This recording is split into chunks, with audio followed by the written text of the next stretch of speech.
Sveiki atvykę į naują Tool Talk laidą. Mano vardas Filipas, šiandien apžvelgsime kniedinių veržlių reples.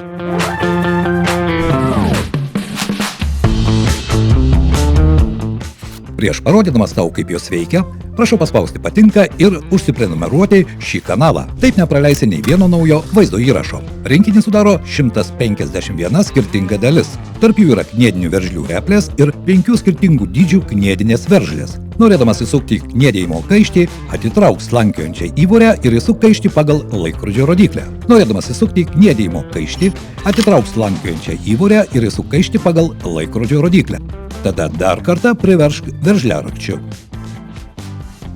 Kniedydamas išskleisk reples ant viršaus, užsuk kniedinę veržlę, įstatyk ją į skylę ir vėl atsargiai suspausk reples.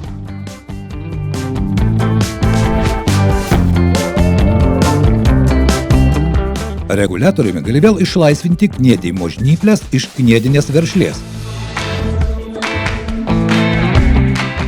Kai kniedinės veržlės pritvirtintos, tada gali įsukti varžtą. Kniedinių veržlių replės daugiausia naudojamos automobilių srityje ir metalo konstrukcijose. Ten, kur norima ką nors pritvirtinti prie skardos arba kur nėra galimybės išpjauti sriegio. Kokiame projekte tu naudoji kniedinių veržlių reples?